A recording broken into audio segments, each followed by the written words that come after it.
High বন্ধুরা, তোমরা সবাই সুপ্রিয়া কই কেমন আমার? আছো? আশা রাখি ভগবানের কাছে তোমরা সবাই সুপ্রিয়া ভালো কই? আছো। তো আমরা যাচ্ছিলাম লামডিং পাথর পানি মন্দির। কই দেখতে পাইতাছি না। আমি বিজয় পাল লামডিং তুমি আসাম কুত্তা আইছো থেকে নাকি? বলছি। তোমরা সবাই কে কোথা থেকে আমার এই ভিডিওটা কুত্তা দেখছো ভাগ। কমেন্টে জানিও। তো আমরা লামডিং পাথর পানি যাচ্ছিলাম, লামডিং কিচ্ছু পাথর করবো না পানি বাবা মন্দির। কুত্তাটায়। কিচ্ছু করবো আমি না।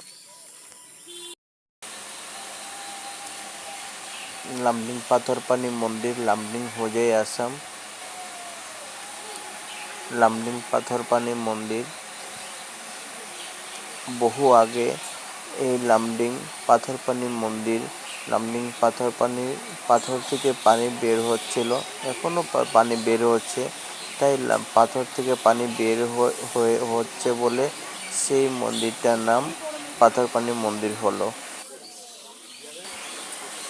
তাই এই মন্দিরটার নাম লামডিং পাথরপানি মন্দির হলো। হর হর মহাদেব ভগবান কাছে হর হর মহাদেব ভগবানের কাছে যে এই মন্দিরে এসে কিছু মনস্কামনা চাইলে সে বাবা পাথরপানি বাবা পূরণ করে দেয়।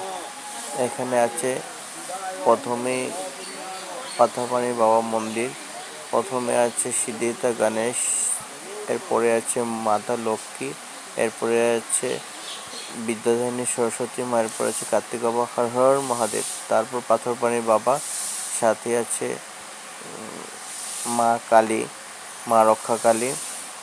হর হর মহাদেব, ওম নমঃ শিবায়। তারপরে আছে পাথরপানি বাবার মন্দিরের ওপর সাইডে আছে বজরংবলী, এর উপরে আছে মা শীতলা মা, এর উপরে আছে নাগমাতা,